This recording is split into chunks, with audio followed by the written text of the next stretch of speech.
Tudo bem, pessoal? Mais uma etapa e eu vou ensinar a vocês. Eu resolvi ensinar a vocês um método para você estudar e ficar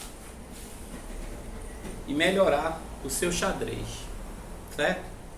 Então, a primeira coisa que você tem que fazer é você ter as ferramentas, né?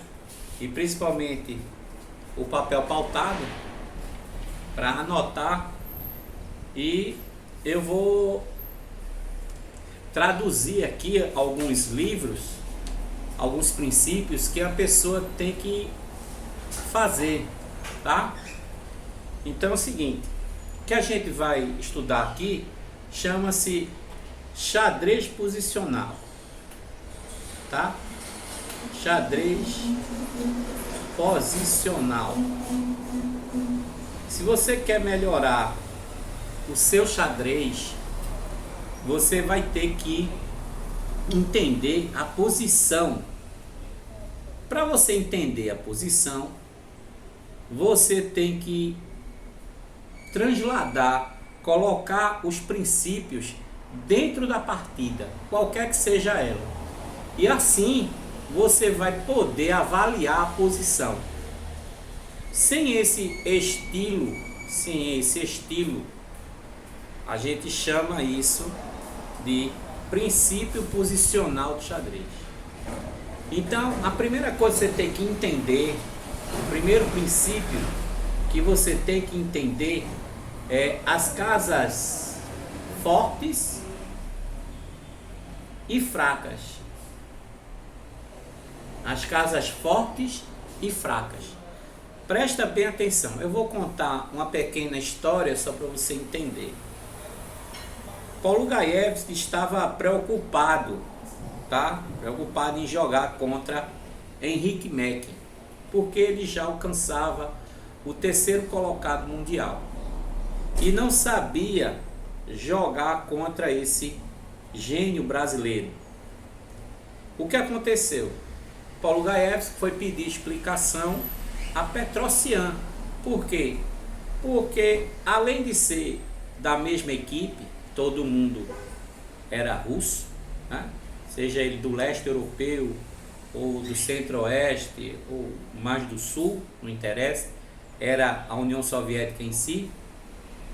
Ele deu o seguinte conselho a ele, tá certo? Fez, olha, o brasileiro, ele não sabe distinguir quando as casas estão fortes e quando as casas estão fracas. Veja, esse detalhe fez uma diferença enorme, pois Polugaevski ganhou justamente nessa situação para Henrique Mekin, certo? Então, essa é a historinha de casas fortes e casas fracas ou débeis. Então, o primeiro fundamento, anote aí, certo? Cada erro que comete dentro da partida se reflete na posição de forma de debilidade. Novamente eu vou explicar. Cada erro que você comete ao longo da partida transforma-se em debilidade, tá certo? Então, esse é o primeiro princípio que você deve colocar aí, tá certo? O segundo, as debilidades mais frequentes são as que representam as casas débeis. Então é o seguinte, se você deixar uma casa debilitada, um exemplo, fácil de ser dominada, aquilo insurge uma debilidade. Essa é a compreensão, tá? Vou mostrar algumas partidas. Outra, Philidor dizia, Philidor, anotem aí, uma casa é débil se não está controlada ou não pode ser controlada pelo seu próprio peão. Vejam, lá no século XVII, Philidor já dizia, Philidor, dizia, repito novamente, uma casa é débil se não está controlada ou não pode ser controlada por seu próprio peão, tá? Anotem aí. Outra coisa flexível que você tem que entender é, toda casa débil é um fator, certo? Estático. O que ele quer dizer com isso?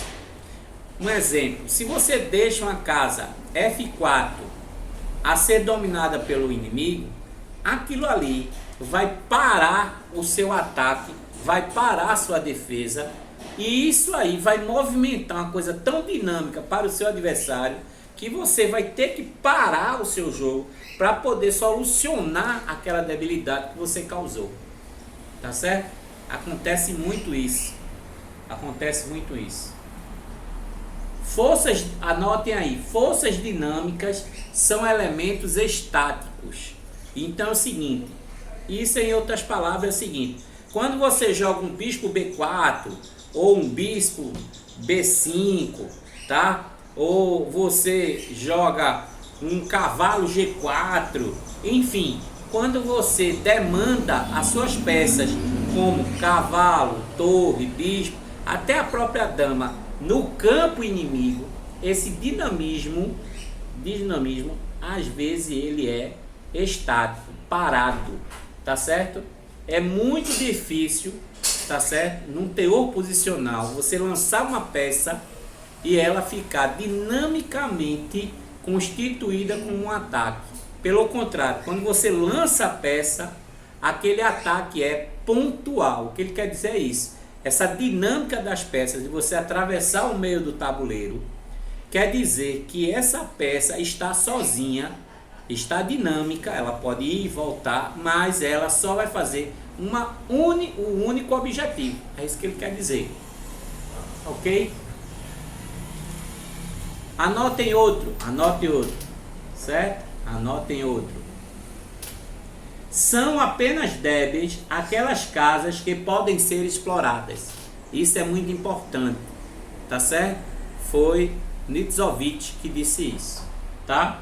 Apenas as casas débeis são aquelas casas que podem ser exploradas. Anotem outra, certo? Aparecendo debilidades potenciais, você deve se reagrupar e conquistar aquela debilidade. Então, em outras palavras, você está jogando na ala da dama, aparece uma debilidade na ala do rei, você tenta redirecionar o seu ataque para explorar aquela debilidade, tá certo? Por quê? Porque a debilidade faz com que você ganhe espaço, tá certo? É isso que ele está dizendo. Por fim, reconhecer suas causas e observar o processo desde o momento da sua aparição. Não tenha dúvidas que os efeitos são finalísticos. Em outras palavras, é o seguinte: se você observou, tá, uma debilidade 1 e você explora e ganha essa debilidade, você tem um fator finalístico de ganhar a partida. Por quê? Porque quando você explora uma debilidade, ganha uma debilidade, você simplesmente ganha espaço, ganha dinâmica e pode até ser uma coisa finalística, quer dizer, pode ganhar o jogo. Então, após essa teoria, você anota essas coisas que eu disse, que é muito importante, você revisa, tá, o áudio, para que você possa anotar tudo direitinho. Foram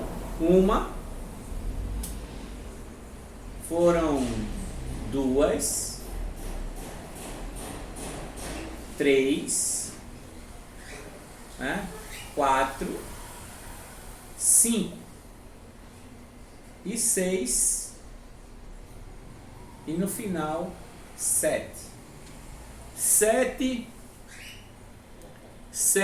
observações, tá certo, sobre casas fortes e débeis. Agora vamos a um exemplo. Smyslov e Ruda Kozikovsky no Campeonato da Rússia 1945. A defesa é a siciliana. Então, presta atenção.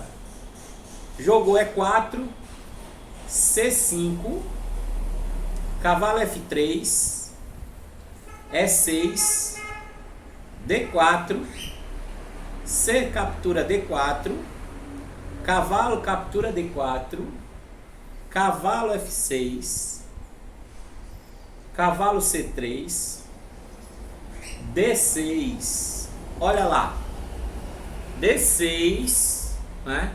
D6 tá certo? É um peão que deve ser explorado, mas vamos lá. Bispo E2, bispo E7, roque, bispo E3, cavalo C6, F4, dama C7, dama E1.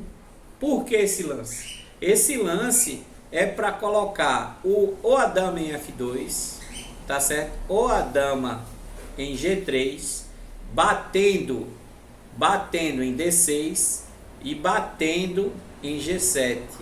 Então esse lance aqui, dama E1, é para jogar a dama em G3, batendo em D6 e batendo em G7, certo? Ok. E também para dar a vaga, para a torre, Qual é o peão ruim? O peão ruim do branco é esse peão aqui, tá certo, em C2, que essa dama pode explorar após a saída do cavalo. Então, a dama é cavalo versus cavalo, olha lá, bispo toma. Então observe que agora não tem ninguém defendendo essa casa fraca, ok? Bispo D4, E5, voltou o bispo em E3, não tem outra casa. Outra coisa, quando você recuar, você deve recuar o mínimo possível, anotem aí, você deve recuar o bispo ou outra peça qualquer, o mínimo possível, certo? De preferência sem atrapalhar as peças mais poderosas, como a torre ou a dama, tá? Não pode voltar a peça para desconectar as torres ou obstruir a passagem, não. Então você tem que voltar o mínimo possível, tá? Bispo E3, bispo E6, diz que é duvidoso esse lance. É mais coerente a jogada, tá certo? É mais coerente a jogada toma F4, toma F4, certo? Após E5, o preto, seguido, bispo toma, seguido de bispo E6, tá? Seguido de bispo E6. Observe, tá ok? Tá tudo batendo nesse ponto, tá? Mais maleável. Mas ele jogou logo. Por que ele jogou logo? Agora, ó, porque ele toma. Porque ele está dizendo que toma, bispo toma e bispo toma. Por quê? Porque agora, bispo E6, você empurra F5. E agora você vai ter que jogar novamente. Com o bispo. Bispo C4. Duvidoso esse lance, tá? Além de trocar o par de bispo, tá certo? Você poderia voltar o bispo para jogar em C6, certo? Poderia jogar bispo D7, jogaria G4, bispo C6, bispo F3,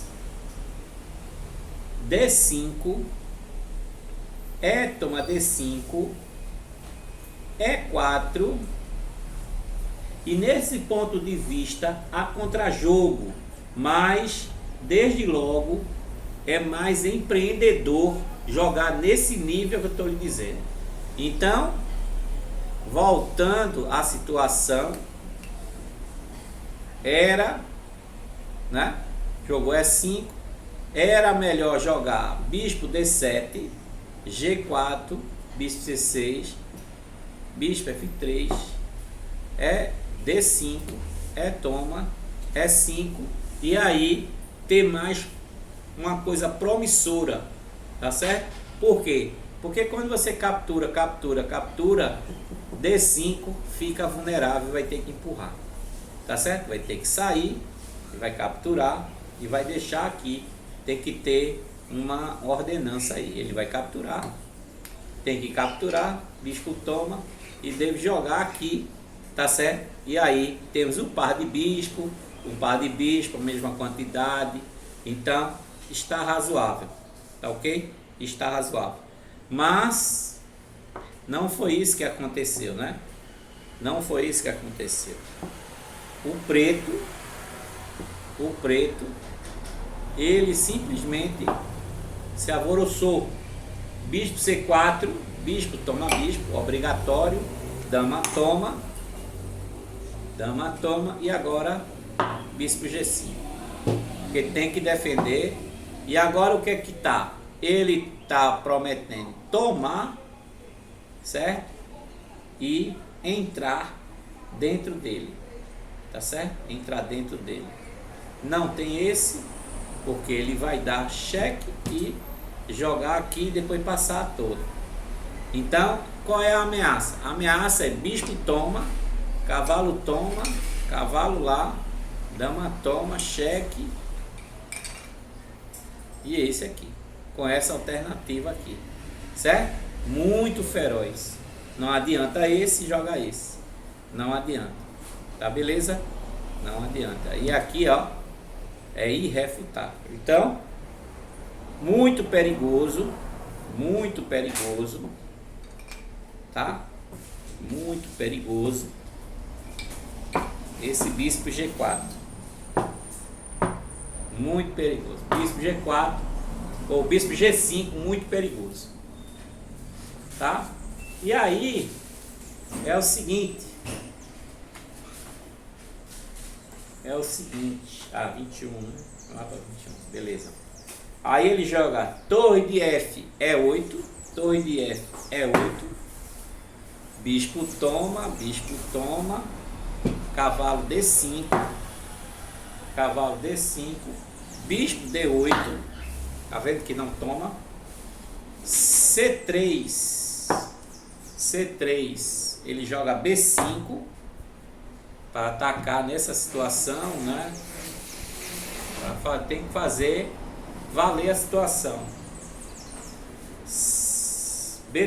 Aí ele joga B3, dama C5, cheque, rei H1. E agora, quando ele jogar rei H1, tá? O cara joga torre em C1. Pronto. Nessa posição ganha jogando F6, certo? Jogando F6. Aí temos duas análises. Vamos ver primeiro G toma, tá certo? A gente vai ver primeiro G toma, dama H4, F5, dama H5, F4, G3, torre E6, G toma F4, E toma F4, torre toma F4, torre C7, torre de A F1, e tem vantagem decisiva. O cavalo de D5 é um monstro, enquanto o bispo de D8 é uma merda. Então, essa situação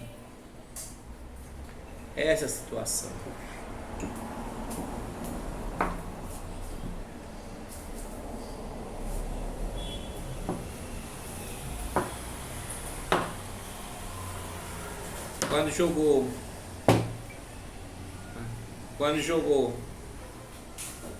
torre C8, joga F6. E se ele jogar bispo, toma. Se jogar bispo, toma. Aí tem um arremate de princesa, né? Torre toma bispo. Peão toma torre. Cavalo toma F6, cheque. E deve abandonar. Tá? Porque se joga aqui, perde a dama.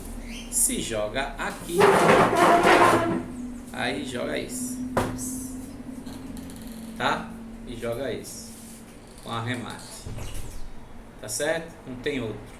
Não tem outro. Não tem outro. Tá? Não tem outro. Ok?